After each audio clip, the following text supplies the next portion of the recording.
Super. Excellent ആയിട്ടല്ലേ പ്രോബ്ലവും അതുപോലെ തന്നെ സൊല്യൂഷനും നമുക്ക് പറഞ്ഞു തന്നിട്ടില്ല. വിനോദ് സാർക്ക് നല്ലൊരു നന്ദി അറിയിക്കാം. Thank you so much sir, thank you so much. ഇന്ന് നമ്മളെല്ലാവരും വളരെയധികം ബ്ലെസ്ഡ് ആണ്. ഇന്ന് ഈ ഒരു ഗസ്റ്റ്, നമ്മുടെ ചീഫ് ഗസ്റ്റ് ആയിട്ട് ഇനിയൊരു GTSലേക്ക് ഇവിടെ എത്തിച്ചേർന്നിട്ടുണ്ട്. പാലക്കാടിന് തന്നെ ശരിക്കും പറഞ്ഞു കഴിഞ്ഞാൽ വളരെയധികം സന്തോഷം, അതിനോടൊപ്പം തന്നെ അഭിമാനവും ആദരവും നൽകിക്കൊണ്ട് നമുക്ക് നമ്മുടെ ഗ്രേറ്റ് ലീഡറെ ഇൻവൈറ്റ് ചെയ്യാം.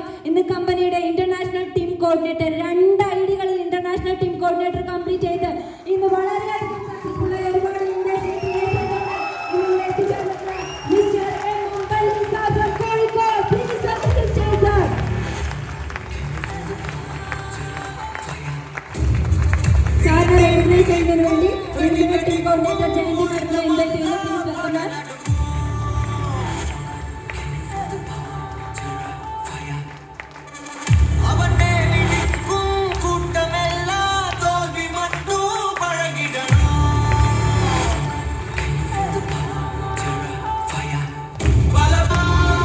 Thank you sir, thank you so much.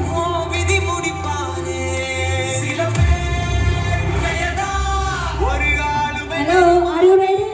Sir, experience ka ready alle? Okay, thank you sir.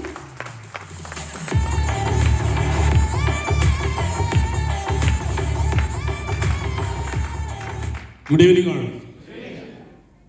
എൻ്റെ പേര് ബെൽനി, സ്വദേശം കോഴിക്കോട് ജില്ലയിൽ താമരശ്ശേരിയാണ്.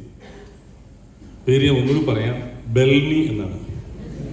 ബെന്നി എന്ന് നിങ്ങൾ കേട്ടിട്ടുണ്ടാവും, അതിൻ്റെ നടുവിൽ ഒരു എല്ല് കൂടുതലാണ്. ഈ പേര് ഞാൻ എനിക്ക് മാത്രമേ കേട്ടിട്ടുള്ളൂ. അതുകൊണ്ട് പല സ്ഥലത്തും ഞാൻ 2 തവണ എൻ്റെ പേര് പറയാറുണ്ട്. ബെൽനി പറഞ്ഞാൽ പിന്നെയും ചോദിക്കും, എന്നിട്ട് സാർ പറയൂ. ഞാൻ കഴിഞ്ഞ ദിവസം ട്രെയിനിൽ പോകുന്ന സമയത്ത് എന്നോട് പരിചയപ്പെട്ടു, എന്നോട് പേരെന്താണെന്ന് ചോദിച്ചാൽ ഞാൻ ബെൽനി എന്ന് പറഞ്ഞു. അവൾ ഒന്നുകൂടി പറയാൻ പറഞ്ഞു. അപ്പോൾ ഞാൻ വീണ്ടും പറഞ്ഞു ബെൽനി എന്ന്. അയാൾ ചോദിച്ചു ഭാര്യയുടെ പേരെന്താണെന്ന് ചോദിച്ചു. ഞാൻ പറഞ്ഞു സ്നിഗ്ധ എന്ന് പറഞ്ഞു. ഒന്നുകൂടി പറയാൻ പറഞ്ഞു, സ്നിഗ്ധ എന്ന് പറഞ്ഞു. കുട്ടികളുടെ പേര് ഞാൻ ചോദിക്കുന്നില്ല എന്ന് പറഞ്ഞു. അപ്പോൾ എനിക്ക് നിങ്ങളോട് ഈ ഓപ്പർച്യൂണിറ്റിയെ കുറിച്ച് പറയാനുള്ളത്, എന്തിന് ഞാൻ നന്ദിക്ക് വന്നു. ഒരുപക്ഷെ ആ ചോദ്യത്തിന് ഉത്തരം കിട്ടിയ നിങ്ങൾ നന്ദിക്ക് ഉത്തരമാവുമെന്ന് ഞാൻ പ്രതീക്ഷിക്കുന്നു. സത്യത്തിൽ പണം ഉണ്ടാക്കാൻ തന്നെ വന്നതാണ്. ഞാനൊരു സാധാരണ കൃഷിക്കാരൻ്റെ മകനാണ്. അതുകൊണ്ട് തന്നെ ഒരു കർഷകന്റെ പ്രയാസങ്ങളെല്ലാം നന്നേ ചെറിയ പ്രായം മുതലേ അനുഭവിച്ചു വളർന്നതാണ്. എൻ്റെ അച്ഛൻ്റെ ബഹുഭൂരിഭാഗം സുഹൃത്തുക്കളും ഇസ്ലാം മത വിശ്വാസികളാണ്, അല്ലെങ്കിൽ മുസ്ലിങ്ങളാണ്. അതുകൊണ്ട് പലപ്പോഴും എൻ്റെ വീട്ടിൽ ഇഷ്ടംപോലെ ഉസ്താദുമാരൊക്കെ വരാറുണ്ട്. എൻ്റെ നാട്ടിലെ കച്ചവടക്കാരെ ആളുകൾ നോക്കുമ്പോൾ ബഹുഭൂരിഭാഗവും ഇസ്ലാം മത വിശ്വാസികൾ മുസ്ലിങ്ങളാണ്. ഞാൻ മധുവിൻ്റെ രാഷ്ട്രീയം പറഞ്ഞാൽ തെറ്റിദ്ധരിക്കരുത്. അപ്പം ഞാൻ ഒരു ദിവസവും അച്ഛൻ്റെ സുഹൃത്തായ ഉസ്താദിനോട് ചോദിച്ചു, അല്ല ഉസ്താദെ, എന്തുകൊണ്ടാണ് നിങ്ങൾ ആൾക്കാർ മുഴുവനും കച്ചവടക്കാരാവുന്നത്? ഒരു കച്ചവടത്താണ് താല്പര്യം കൂടുതൽ. അപ്പൊ ഉസ്താദ് പറഞ്ഞു, ഞങ്ങൾ മദ്രസ വിദ്യാഭ്യാസം മുതൽ പറയുന്നുണ്ട്, ലോകത്ത് ഏറ്റവും നല്ല ഇജാറത്ത് എന്ന് പറയുന്നത്, ലോകത്ത് ഏറ്റവും നല്ല തൊഴിൽ എന്ന് പറയുന്നത് സിജാറത്താണ്, കച്ചവടമാണ് എന്ന്. അപ്പൊ ലോകത്ത് ഏറ്റവും മികച്ച തൊഴിലാണ് കച്ചവടം എന്ന് ചെറിയ പ്രായത്തിലെ ഞങ്ങൾ പഠിപ്പിക്കുന്നതുകൊണ്ട് കുട്ടികൾക്ക് കച്ചവടത്തോട് താല്പര്യമുണ്ട്. ഇത് പഠിക്കാൻ ചിലപ്പോൾ ഇസ്ലാം മത വിശ്വാസികൾ മദ്രസയിൽ പോയിട്ടുണ്ടാവും. എനിക്ക് ഉസ്താദ് എന്റെ വീട്ടിൽ നിന്ന് പഠിപ്പിച്ചാണ്. അപ്പോ ഇതെനിക്ക് അന്നേ കത്തിയിട്ടുണ്ട്. ഇത് കച്ചവടം ചെയ്യുന്നവരാണ് പണം ഉണ്ടാക്കുന്നത്. ലോകത്തെ വലിയ പണക്കാർ മുഴുവൻ ബിസിനസ്സുകാരാണ് ഞാൻ ചെറിയ പ്രായത്തിലെ മനസ്സിലാക്കിയിട്ടുണ്ട്. പക്ഷേ എൻ്റെ അച്ഛൻ അനുഭവിച്ച പ്രയാസങ്ങളൊന്നും ഞാൻ അനുഭവിക്കാതിരിക്കാൻ വേണ്ടി അച്ഛൻ എന്നെ നേരത്തെ പഠിപ്പിക്കുന്ന സമയത്ത് ടെക്നിക്കൽ വിദ്യാഭ്യാസത്തിലേക്ക് പറഞ്ഞയച്ചത്. ഞാൻ മെക്കാനിക്കൽ എഞ്ചിനീയറിംഗ് കോഴ്സാണ് ചെയ്തത്. അപ്പൊ സാങ്കേതിക വിദ്യാഭ്യാസത്തിൽ കോഴ്സ് കഴിഞ്ഞാൽ ഇത്രയും പെടുത്തൊരു ജോലി കിട്ടും. പക്ഷേ നമ്മുടെ വിദ്യാഭ്യാസ രീതിയിൽ ഒരു വലിയ കുഴപ്പമെന്ന് പറയുന്നത്, പണ്ട് ബ്രിട്ടീഷുകാരൻ തുടങ്ങി വെച്ച, അന്നത്തെ മെക്കാളപ്പുറത്ത് തുടങ്ങി വെച്ച, അവന് കുറെ തൊഴിലാളികൾ ഉണ്ടാക്കേണ്ട വിദ്യാഭ്യാസമാണ് ഇന്നും നടത്തിക്കൊണ്ടിരിക്കുന്നത്.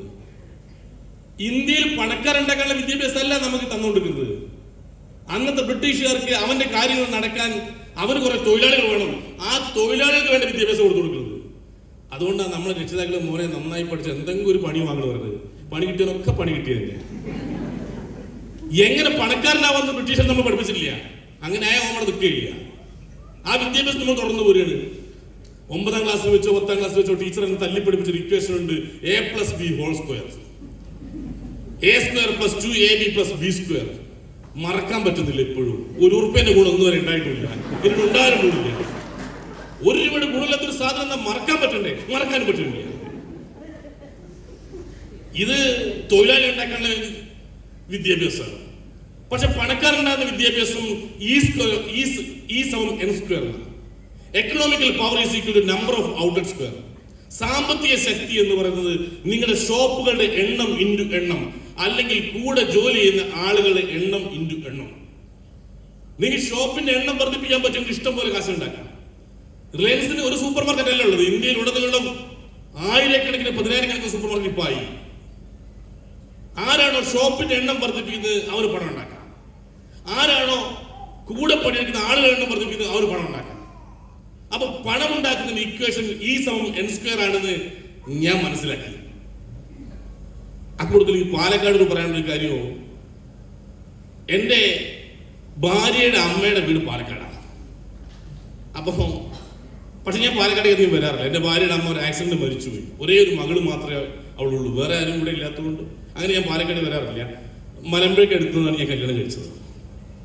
ഭാര്യയുടെ അമ്മയുടെ വീട് വഴിയാണ്, ഒറ്റ മോളാണ്. പിന്നെ ഞാൻ അധികം വരാറില്ല. അല്ലെങ്കിൽ ശരിക്കും അവിടെ ഇവിടെ ഒരു കണക്ഷൻ ഇടയ്ക്കിടയ്ക്ക് വരേണ്ട ആളാണ്. അപ്പോ അവള് B.Com പഠിച്ചേ. ആ B.Com പുസ്തകം എടുത്ത് ഞാൻ ഒരു ദിവസം വായിച്ച സമയത്ത് അതിനകത്ത് ഒരു ബിസിനസ് തുടങ്ങുന്നതിന്റെ തടസ്സങ്ങൾ എഴുതി വെച്ചിട്ടുണ്ട്. മദ്രസ വിദ്യാഭ്യാസത്തിൽ ബിസിനസ് തുടങ്ങേണ്ട ആവശ്യകത എഴുതി വെച്ചിട്ടുണ്ട്. B.Com പുസ്തകത്തിൽ ബിസിനസ് തുടങ്ങുന്ന തടസ്സങ്ങൾ എഴുതി വെച്ചിട്ടുണ്ട്. ഒരു ബിസിനസ് തുടങ്ങുന്ന ഏറ്റവും പ്രധാനപ്പെട്ട തടസ്സങ്ങളിൽ 3 എണ്ണമാണ്. 1 ലാൻഡ് വേണം, 2 ലേബർ വേണം, 3 ക്യാപിറ്റൽ വേണം. ബിസിനസ് തുടങ്ങാൻ ആവശ്യമായ സ്ഥലം, ഭൂമി, കെട്ടിടം എന്തോട്ടെ, അത് ലക്ഷങ്ങൾ കൊടുത്താലേ കിട്ടും, കോടികൾ കൊടുത്താലേ കിട്ടും. 2 കുറെ തൊഴിലാളികൾ വേണം. ആ തൊഴിലാളിക്ക് ശമ്പളം കൊടുക്കാൻ വേണം. കച്ചവടം നടന്നാലും നടന്നില്ലെങ്കിലും തൊഴിലാളിക്ക് കൂലി വേണം. നമ്മളെ തൊഴിൽ അന്വേഷിച്ച് നടക്കുക, പിന്നെ എങ്ങനെ തൊഴിലാളി കൂലി കൊടുക്കുക? 3 ക്യാപിറ്റൽ, മുതൽ മുടക്ക്. 1,000 രൂപയുടെ കച്ചവടം നടക്കണമെങ്കിൽ 40,000 രൂപ സ്റ്റോക്ക് വേണമെന്ന ശരാശരി കണക്ക്. അതായത് സ്ത്രീകൾ കുറെ ഉണ്ടല്ലോ, നിങ്ങൾക്ക് ഒരു ടെക്സ്റ്റൈൽസ് എന്നൊരു ചുരിദാർ വാങ്ങണമെങ്കിൽ 40 ചുരിദാർ നോക്കുന്നു, ഒരു സാരി വാങ്ങണേ 40 സാരി നോക്കുന്നു. ചിലർ ഒറ്റ നോട്ടത്തിൽ ഇഷ്ടപ്പെട്ടിട്ടുണ്ടോ?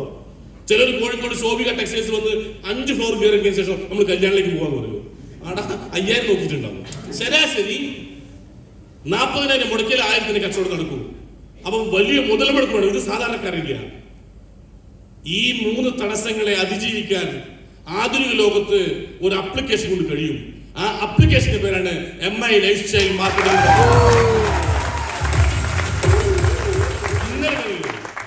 ഞാനും നിങ്ങളൊക്കെ മൊബൈൽ ഫോൺ ഉപയോഗിച്ച സമയത്ത് അതിന് ബട്ടണാണ് നമ്മൾ പ്രസ് ചെയ്ത് കൊടുക്കുന്നത്. അതിനകത്ത് നമുക്ക് കോൾ ചെയ്യാൻ, മെസ്സേജ് അയക്കുക, അതിനപ്പുറത്തേക്കൊന്നും ഉണ്ടായിരുന്നില്ല. അതിനുശേഷമാണ് ആൻഡ്രോയിഡ് ഫോണുകൾ വന്നത്. ഇന്ന് ആൻഡ്രോയിഡ് ഫോണുകളെല്ലാം ഒരു മിനി കമ്പ്യൂട്ടറായി മാറി. ഇവിടെ ഇരുന്നുകൊണ്ട് നിങ്ങൾക്ക് ഫ്ലൈറ്റ് ബുക്ക് ചെയ്യാം, ട്രെയിൻ ബുക്ക് ചെയ്യാം, ഹോട്ടൽ ബുക്ക് ചെയ്യാം, എന്ത് വേണമെങ്കിലും ചെയ്യാം. അത്തരത്തിലേക്ക് മൊബൈൽ ഫോണുകളൊക്കെ മിനി കമ്പ്യൂട്ടർ ആയപ്പോ ആ മിനി കമ്പ്യൂട്ടർ ഉപയോഗിച്ചുകൊണ്ട് എനിക്കും നിങ്ങൾക്കും പണം ഉണ്ടാക്കാം. അതിന് ലാൻഡ് വേണ്ട, ലേബർ വേണ്ട, ക്യാപിറ്റൽ വേണ്ട. നിങ്ങൾക്ക് വിൽക്കാനുള്ള ഉൽപ്പന്നം നമ്മുടെ കമ്പനി തരും. ആ കമ്പനിക്ക് പാലക്കാട് ഗോഡൌൺ ഉണ്ട്. അതിന് മുതൽ മുടക്ക് അവർ നടത്തിക്കൊള്ളും. ഉൽപ്പന്നം അവർ തരും, അതിന് സർവീസ് അവർ തരും. ഇനി നമ്മൾ 100 കണക്കിന് ആളെ കൊണ്ടുവന്നല്ലോ, അവർക്കൊക്കെ ആഴ്ചയിൽ കൊടുക്കാനുള്ള വരുമാനം കമ്പനി കൊടുത്തോളൂ. നമുക്കൊരു റിസ്കും ഇല്ല. ഇന്നലെകളിലൊക്കെ നമുക്കൊക്കെ വീട്ടിൽ നിന്ന് മാത്രം ഭക്ഷണം കഴിച്ചാൽ ശീലം, പിന്നെ ഹോട്ടലിലേക്ക് മാറി, പിന്നെ ഹോട്ടലിലേക്ക് പാർസലിന് പറഞ്ഞു. ഇപ്പൊ ഇഷ്ടമുള്ള ഹോട്ടലിലെ പാർസൽ കൊണ്ട് തരുന്ന വിഭാഗം ആളുകളുണ്ട്. സ്വിഗ്ഗി പറഞ്ഞാല്, സൊമാറ്റോ പറഞ്ഞാല് നമുക്ക് ഇഷ്ടമുള്ള ഹോട്ടലിലെ ഭക്ഷണം വെച്ചു. ഇന്ന് ഏറ്റവും കൂടുതൽ ഭക്ഷണം വിൽക്കുന്ന 2 കമ്പനികളാണ്, ഒന്ന് സ്വിഗ്ഗി, ഒന്ന് സൊമാറ്റോ. പക്ഷേ ഒറ്റ ഹോട്ടലുകൾ സ്വന്തമായിട്ടില്ല. ഇന്ന് ഏറ്റവും വലിയ ടാക്സി കമ്പനിയുടെ ലോകത്ത് ഓലയും യൂബറും. പക്ഷെ സ്വന്തമായിട്ട് ഒറ്റ വണ്ടി ഓർക്കില്ല. ഒരു പണം ഉണ്ടാക്കുന്നത് ഈ ആപ്ലിക്കേഷൻ കൊണ്ടാണ്. പ്രിയ സുഹൃത്തുക്കളെ, ആപ്ലിക്കേഷൻ കൊണ്ട് പണം ഉണ്ടാക്കുന്ന കാലഘട്ടത്തിലാണ് ഞാൻ നിങ്ങളുള്ളത്. അതിന്റെ പാസ്വേഡാണ് പ്രധാനം. ഇന്നലെ മലപ്പുറത്ത് ആളുകൾ പണം ഉണ്ടാക്കിയത് ഗൾഫിലേക്ക് പോയിട്ടാ. 18 വയസ്സായ അവൻ പാസ്പോർട്ട് എടുക്കും, അവൻ ഗൾഫിലുണ്ടാവും. ഹലോ, ഇനി മലപ്പുറത്ത് നിങ്ങളൊന്ന് മീറ്റിംഗ് പോയി കാണുന്ന നമ്മുടെ MI ലൈഫ് മീറ്റിംഗ് കണ്ടാൽ നിങ്ങൾക്ക് മനസ്സിലാവും. മലപ്പുറത്ത് മാറ്റം വരുത്താൻ പോകുന്നത് ഇനി പാസ്പോർട്ട് അല്ല, പാസ്വേഡ് ആണ്.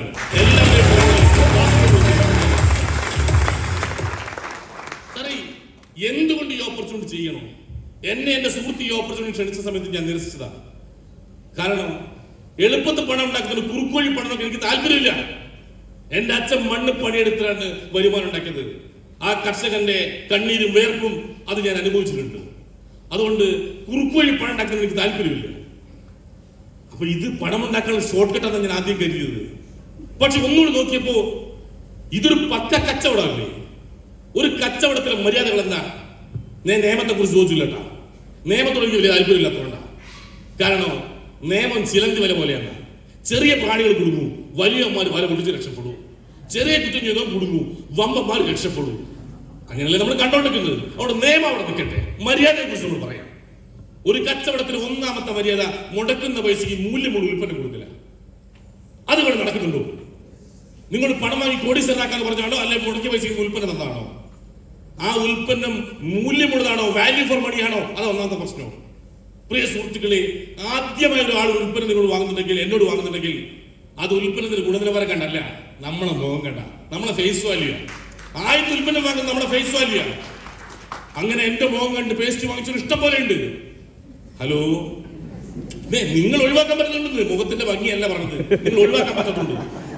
നിങ്ങളല്ലേ പറയുന്നത് ബന്ധുവായിട്ട്, സുഹൃത്തുക്കളുടെ, അയൽവാസിയാണ്, എങ്ങനെ ഒഴിവാക്കുക? അതുകൊണ്ട് വാങ്ങി ടൂത്ത് പേസ്റ്റ്, അതുകൊണ്ട് വാങ്ങി അതുകൊണ്ട് വാങ്ങി മറ്റെന്താ പ്രൊഡക്റ്റ്. പക്ഷേ അതേ ഉൽപ്പന്നം രണ്ടാമത് വാങ്ങിക്കുന്നുണ്ടെങ്കിൽ അത് ഉൽപ്പന്നത്തിന് ഗുണനിലവാരം കൊണ്ട് മാത്രം. നിങ്ങൾ ഒരു തവണ നിങ്ങളുടെ സുഹൃത്തിനെ വിശ്വസിച്ച് വാങ്ങി ടൂത്ത് പേസ്റ്റ് വായിൽ വെക്കാൻ കൊള്ളാത്താണെങ്കിൽ പിന്നെ എത്ര നല്ല സുഹൃത്തായിട്ട് അയാൾ വാങ്ങുന്നുണ്ടോ? എന്നോട് വേണ്ടത് സഹദേവ എന്നേ പറയുള്ളൂ. അപ്പോ നമ്മൾ ടൂത്ത് പേസ്റ്റ് ഒരു തവണ വാങ്ങിയിട്ട് രണ്ടാമത് വാങ്ങിച്ച ആളുകൾ കൈവെക്കോ? രണ്ടാമത് വാങ്ങിച്ചൊരു ഇത്രേ ഉള്ളൂ. അപ്പൊ കുറെ ആളുകളുണ്ട്. അപ്പൊ ഉൽപ്പന്നം ഗുണമുള്ളത് തന്നെയാണ്. ഇല്ലെങ്കിൽ ഒറ്റ തവണയെ വാങ്ങുള്ളൂ, പിന്നെ അത് വഴിക്ക് പോവില്ല. അപ്പൊ മുടക്കുന്ന പൈസ മൂല്യമുള്ള ഉൽപ്പന്നമുണ്ട്. ഇനി വാങ്ങി വിറ്റാൽ മാന്യമായ ലാഭം വേണം. ആളുകൾ ഇവിടെ ഒരു തരത്തിൽ കടന്നു വരുന്നത് ഉൽപ്പന്നം വാങ്ങിക്കാൻ കിട്ടാനത്തോടല്ല, ടൂത്ത് പേസ്റ്റ് കിട്ടാനത്തോടല്ല. ഇത് വാങ്ങി വിൽക്കുകയാണെങ്കിൽ ഒരു മാന്യമായ ലാഭം കിട്ടുന്നുണ്ട്. നേരത്തെ സാറ് പറഞ്ഞു ഒരു അടുക്കളയിലേക്ക് 1000 രൂപ അതൊരു വീട്ടമ്മ സമ്പാദിക്കാന്ന്. ശരിയാ, അവരുടെ വീട്ടിലെ ചുറ്റുവട്ടത്തുള്ള അവരുടെ കുടുംബശ്രീയിലെ ഒരു 10-20 പേർക്ക് മാത്രം നമ്മുടെ പേസ്റ്റ് കൊടുത്താൽ, നമ്മുടെ സോപ്പ് കൊടുത്താൽ, നമ്മുടെ ഹെയർ ഓയിൽ കൊടുത്താൽ, നമ്മുടെ ഷാമ്പു കൊടുത്താൽ അവർക്ക് ജീവിക്കാനുള്ള വരുമാനം കിട്ടും. എന്തായാലും ആളുകൾ രാവിലെയും വൈകുന്നേരം പല്ല് തേക്കുന്നുണ്ട്. അത് MI ലക്ഷ്യം പഠിപ്പിക്കേണ്ട ആവശ്യമില്ല. അതങ്ങനെ അമ്മ പഠിപ്പിച്ചിട്ടുണ്ട്, അച്ഛൻ പഠിപ്പിച്ചിട്ടുണ്ട്, ഉപ്പ പഠിപ്പിച്ചിട്ടുണ്ട്, ഉമ്മ പഠിപ്പിച്ചിട്ടുണ്ട്. നിങ്ങൾ ആ ബ്രാൻഡിനെ മാത്രം ഒന്ന് മാറ്റി കൊടുത്താൽ മതി. അങ്ങനെ നമ്മുടെ വീട്ടിൽ ചുറ്റുവട്ടത്തുള്ള ഒരു 10-20 പേര് നിങ്ങൾ കൊടുത്ത പേസ്റ്റ്, നിങ്ങൾ കൊടുത്ത ഷാമ്പു അത് വാങ്ങി ഉപയോഗിച്ചപ്പോ ഇന്ന് രാവിലെയും വൈകുന്നേരം നമ്മളെ പേസ്റ്റ് കൊണ്ട് 10-20 കുടുംബം പല്ല് തേച്ചാൽ നമ്മളെ പോക്കറ്റിലേക്ക് പൈസ കയറും. ഇല്ലെങ്കിൽ ഐശ്വര്യയുടെ അമിതാഭ് പോക്കറ്റിലേക്ക് പൈസ കയറും. ഇതിൽ ഏത് കയറുന്ന നല്ലത്? നമ്മൾ കയറുന്ന നല്ലത്. അതുകൊണ്ട് റീറ്റെയിലും വാങ്ങി വിറ്റാൽ മാന്യമായ ലാഭം കിട്ടും. അതിനുവേണ്ടി വന്ന ഇഷ്ടം പോലെ ആളുകളുണ്ട്, അവർ വരുമാനം ഉണ്ടാക്കുന്നുണ്ട്. നേരത്തെ ഒരു ഗവൺമെന്റ് എംപ്ലോയി എന്ന് പറയുന്നത് കേട്ടു, ഞാൻ എക്സ്ട്രാ ഇൻകം ഉണ്ടാക്കാൻ എന്റെ മക്കളുടെ വിദ്യാഭ്യാസത്തിനാണ് ഈ പണം ഉപയോഗിക്കുന്നത്. നേരത്തെ കുട്ടികൾക്ക് എക്സ്ട്രാ സാധനം വാങ്ങിക്കാൻ വേണ്ടിയാണ് ഞാൻ അതിലേക്ക് വന്നത്. അങ്ങനെ ഒരു അഡീഷണൽ വരുമാനം ആഗ്രഹിക്കുന്ന ആൾക്ക്, അല്ലെങ്കിൽ ഒരു പ്രധാന വരുമാനം ആഗ്രഹിക്കുന്ന ആൾക്ക് വിൽക്കാൻ തയ്യാറുണ്ടെങ്കിൽ പണം ഉണ്ടാക്കാം. വിൽപ്പനക്കാരാണ് പണം ഉണ്ടാക്കുന്നത്. ഹലോ, നിങ്ങൾ പണം ഉണ്ടാക്കുന്നവരാണോ അല്ലയോ എന്നറിയണമെങ്കിൽ നിങ്ങളെ കൈയൊന്ന് നോക്കിയാൽ മതി. കൈ ഇങ്ങനെ മലത്തി വെക്കണ വാങ്ങുന്ന കൈയാണെങ്കിൽ ദരിദ്രന്റെ കൈയാണ്, ഈ കൊടുക്കുന്ന കൈയാണെങ്കിൽ പണക്കാരന്റെ കൈയാണ്. ഈ കഴിഞ്ഞ നോമ്പ് മാസത്തിൽ എത്ര പേര് സക്കാത്ത് വാങ്ങിയിട്ടുണ്ടോ അതൊക്കെ ദരിദ്രന്റെ കൈയാണ്. ആരൊക്കെ സക്കാത്ത് കൊടുത്തിട്ടുണ്ടോ അതൊക്കെ ദരിദ്രന്റെ കൈയാണ്. എല്ലാവർക്കും ആഗ്രഹമുണ്ട് ഈ മലർന്ന കയ്യെ ഒന്ന് കമഴ്ത്തണമെന്ന്. ഹലോ, ആ ആഗ്രഹമുണ്ടെങ്കിൽ നിങ്ങളെ മലർന്ന കയ്യെ, ഇല്ലാത്ത കയ്യെ, വാങ്ങുന്ന കയ്യെ വിൽക്കുന്ന കയ്യിലേക്ക് മാറ്റിയാൽ പണം ഉണ്ടാക്കാം. ഇത്രയും കാലം നമ്മൾ പേസ്റ്റ് വാങ്ങിയവരാണ്, ഇപ്പൊ പേസ്റ്റ് വിൽക്കുന്നവരാണ്. വിൽക്കാൻ തയ്യാറായോ? പണം ഉണ്ടാക്കാം. ഇനി ആളുകൾ ഇൻട്രൊഡ്യൂസ് ചെയ്താൽ ചില ആള് പറയണേ എനിക്ക് ഉൽപ്പന്നം വിൽക്കാനൊന്നും ആവില്ല, പരിപാടി നല്ലതാണ്, ഞാൻ 10 പേര് പരിചയപ്പെടുത്തരാം. ആ 10 പേര് വന്ന് ഈ കമ്പനിയുടെ ഉൽപ്പന്നങ്ങൾ വാങ്ങി ഉപയോഗിക്കുകയും വാങ്ങി വിൽക്കുകയും ചെയ്ത് കമ്പനിയുടെ ടേൺ ഓവർ വർദ്ധിപ്പിച്ചാൽ ഒരു നയ പൈസ ഈ കമ്പനി പരിസ്ഥിതി ചെലവാക്കുന്നില്ല. ഒരു TV മാധ്യമത്തില്, ഒരു പത്രത്തില്, ഒരു വാരികയില്, ഒരു മാസികയില് ഈ കമ്പനിയുടെ ഉൽപ്പന്നങ്ങളെ പരസ്യങ്ങൾ കാണില്ല. ആ പരസ്യക്കാർ കൊടുക്കേണ്ട തുകയും ഈ ചാനലുകൾക്ക് കൊടുക്കേണ്ട തുകയും ഈ നിലയിൽ നേരത്തെ പറഞ്ഞ മീഡിയേറ്റേഴ്സ്, ഇന്ത്യ ഉൽപ്പന്നങ്ങൾ എത്തിക്കുന്ന മുൻപ് പണക്കാരുണ്ടല്ലോ, അവരെ കയ്യിലേക്ക് പോകുന്ന തുകയും ഈ നാട്ടിലെ സാധാരണക്കാരെ കയ്യിലേക്ക് കൊടുക്കുന്നുണ്ട്. അത് ഒരാഴ്ചയിൽ 450 രൂപ മുതൽ 2,10,000 വരെ കൊടുക്കാവുന്ന ഒരു ഉഗ്രം പ്ലാൻ കമ്പനിയുടെ കയ്യിലുണ്ട്. പണിയെടുക്കുന്ന ഒരു പണമുണ്ട്. ഹലോ, ഇതെങ്ങനെ കൊടുക്കുന്നത്? എങ്ങനെയാണ് ഈ മാൻ പവർ മൾട്ടിപ്പിൾ ചെയ്തത്? എങ്ങനെ വരുമാനം കിട്ടുന്നത്? ഞാൻ ചെറിയൊരു കഥ പറഞ്ഞാൽ നിങ്ങൾക്ക് പെട്ടെന്ന് മനസ്സിലാവും. ഒരു മഴക്കാലത്ത് കുറെ ഉറുമ്പുകൾ ഒരു മാളത്തിൽ അങ്ങനെ തിങ്ങിക്കൂടി നിൽക്കുകയാണ്. മഴ കഴിയുമ്പോൾ എല്ലാവർക്കും ഭയങ്കര വിശപ്പ്. എല്ലാവരും പുറത്ത് പോയി എന്തെങ്കിലും കഴിക്കുക. അപ്പൊ എല്ലാവരും പുറത്തേക്ക് ഇറങ്ങുമ്പോൾ മൂത്ത കാരണം ഒരു ഉറുമ്പ് പറഞ്ഞ് എല്ലാവരോടും പുറത്തേക്ക് ഇറങ്ങണ്ട, വെള്ളക്കെട്ടുകളുണ്ടാവും, ചത്തുപോകും. ഏതെങ്കിലും രണ്ടുപേര് പുറത്തുനിന്ന് പോയി നോക്കി എവിടെയെങ്കിലും നല്ല ഭക്ഷണം ഉണ്ടെങ്കിൽ വന്ന് പറയും, അവിടേക്ക് എല്ലാവരും കൂടി പോയാൽ മതി. ഇത് കേട്ട പാക്കൂട്ടത്തിൽ മിടുക്കന്മാരെ രണ്ട് ഉറുമ്പുകൾ പുറത്തിറങ്ങി. അവര് ഭക്ഷണം അന്വേഷിച്ച് നടന്നു, ഒന്നും കാണാനില്ല, വെറും വെള്ളക്കെട്ടുകൾ മാത്രം. പക്ഷേ തിരിച്ചു പോകാനുള്ള മനസ്സില്ല. കാരണം 10-2 ഉറുമ്പുകളുടെ മുമ്പിലേക്ക് വെറും കൈയോടെ എങ്ങനെയാ പോവുക? അവർ പ്രതീക്ഷയോടെ കാത്തു നിൽക്കണല്ലേ. അതുകൊണ്ട് തന്നെ ഇവര് പ്രതീക്ഷയോടെ നടക്കാൻ തുടങ്ങി. വീണ്ടും നടന്ന് ഒരു നാഷണൽ ഹൈവേയിൽ NH കയറി. അവിടുന്ന് പ്രതീക്ഷയോടെ നടക്കുന്ന സമയത്താണ് സന്തോഷകരമായ ഒരു കാഴ്ച കണ്ടത്. അവിടെ റേഷൻ കൊണ്ടുവന്ന ഒരു ലോറി പറഞ്ഞിട്ട് ഇഷ്ടം പോലെ അരി തൂക്കി കിടക്കുന്നു. ഈ അരിമണികൾ കൂട്ടമായി കണ്ടപ്പോ ഈ രണ്ടു ഉറുമ്പും ഭയങ്കര സന്തോഷമായി. പക്ഷേ അവരുടെ ചെറിയൊരു അഭിപ്രായ വ്യത്യാസം. ഒന്നാമത്തെ ഉറുമ്പ് പറയാണ്, പിന്നെ ഈ അരിമണി കണ്ട പേര് വേഗം പോയി എല്ലാവരോടും പറയണ്ട, ആദ്യം നമ്മളെ മാളത്തിൽ പൗപ്പത്തനം കൊണ്ട് വെക്കുക, അതിനൊക്കെ ശേഷം മറ്റൊരു എടുത്താൽ മതി. ഒരു വെറുതെ നിൽക്കുക, നമ്മൾ കഷ്ടപ്പെട്ട് കണ്ടുപിടിച്ചായത്. ഒരാൾ പറയണത് നമ്മൾ രഹസ്യമായി നമ്മളെ മാളത്തിൽ 10 എണ്ണം കൊണ്ടുവച്ചതിന് ശേഷം മറ്റൊരോട് പറഞ്ഞാൽ മതി, നമ്മളെ കഷ്ടപ്പെട്ട് കണ്ടുപിടിച്ചത്. രണ്ടാമത്തെ ഉറുമ്പുകളുണ്ട്, അത് ശരിയല്ല, അവർക്ക് നമ്മളെ കാത്ത് നിൽക്കല്ലേ, പിന്നെ എങ്ങനെയാ നമ്മൾ മാത്രം എടുക്കുന്നത്? അത് ശരിയല്ല, അത് മാത്രമല്ല, എടുത്ത സാധനമല്ലേ, അവർ വന്ന് എടുത്തോട്ടെ. അപ്പൊ ഒന്നാമത്തെ ഉറുമ്പ് നിന്റെ സ്വഭാവം ശരിക്കും പുറത്തു വന്നു കഴിഞ്ഞു. നിനക്കിപ്പോ എന്താ വേണ്ടത്? അവിടെ ചെന്ന് ആളാവണം. ഞങ്ങൾ അരിമണി കണ്ടുപിടിച്ചു, ഞങ്ങൾ വലിയ സംഭവങ്ങളാണ്, എല്ലാവരും മുമ്പിൽ ആളാവണം. എനിക്ക് അങ്ങനത്തെ ഒരു ചിന്തയില്ല. എനിക്ക് എന്റെ ഭാര്യയും കുഞ്ഞുങ്ങളും കഴിഞ്ഞ ബാക്കി ലോകത്തല്ലേ ഉള്ളൂ. നീ അവിടെ പോയി അവരോട് പറയോ, പേരെടുക്കോ, കൈയടി വാങ്ങോ, എന്ത് വേണമെങ്കിലും അയക്കോ. ഞാൻ എന്റെ മാളത്തിലേക്ക് അരിമണി കൊണ്ടുപോവാണ്. എനിക്ക് എന്റെ ഭാര്യയും മക്കളെ മതാകാം. ആശയപരമായ തർക്കത്തിൽ രണ്ടുപേരും പിരിഞ്ഞു. ഒന്നാമത്തെ ഉറുമ്പ് അരിമണി എടുത്ത് അവന്റെ മാളത്തിലേക്ക് ഓടാവിട്ടു. രണ്ടാമത്തെ ഉറുമ്പ് ഒരു അരിമണി എടുത്ത് എന്നിട്ട് നേരെ മാളത്തിൽ ചെന്നിട്ട് പ്രതീക്ഷയോടെ കാത്തു നിൽക്കുന്ന 2000 ഉറുമ്പുകളെ കൈയടിച്ച് ക്ഷണിച്ചു. എല്ലാവരും ശ്രദ്ധിച്ചു. കണ്ട അരിമണി കണ്ട. അവർ എവിടുന്ന് കിട്ടിയതാ? ഒന്നും പറയണ്ട, എടുത്താ തീരാത്തത്ര സാധനമുണ്ട്. ഇത് കണ്ടുപിടിക്കാൻ ഒരുപാട് കഷ്ടപ്പെട്ടു. പക്ഷേ ഇപ്പോ ഈ അരിമണിയുള്ള സ്ഥലത്തേക്ക് ഷോർട്ട് കട്ട്, കുറുക്കു വഴി എനിക്കറിയാം. ഞാൻ നിങ്ങൾ എളുപ്പത്തിൽ അവിടെ എത്തിക്കാം. പക്ഷെ ഒരു കണ്ടീഷൻ, ഞാൻ നിങ്ങളെല്ലാവരും കുറുക്കു വഴിയിൽ എളുപ്പ വഴിയിൽ അവിടെ എത്തിച്ചാൽ നിങ്ങളൊരു 10 മണി അരിമണി നിങ്ങൾ സ്വന്തമായി എടുത്തതിന് ശേഷം ഇത് കാണിച്ചു തന്ന എനിക്ക് നിങ്ങളുടെ വക ഒരു അരിമണി നിങ്ങൾ വെച്ചു തരുമോ?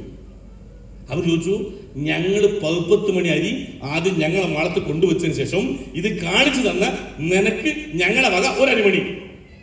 അവർ ഒന്നും നോക്കണ്ട, നിങ്ങൾ അരിമണി കാണിക്കും.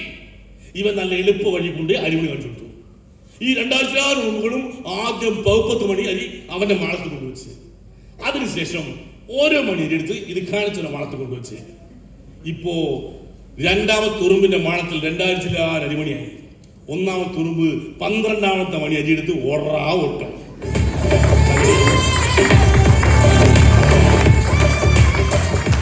എന്റെ ചോദ്യം അതാണ്, ഇതിൽ ഏത് ഉറുമ്പിനാ ബുദ്ധിയുള്ളത്? രണ്ടാമത്തെ ഉറുമ്പിന്. ആ രണ്ടാമത്തെ ഉറുമ്പ് നിൽക്കുന്ന ഞാൻ.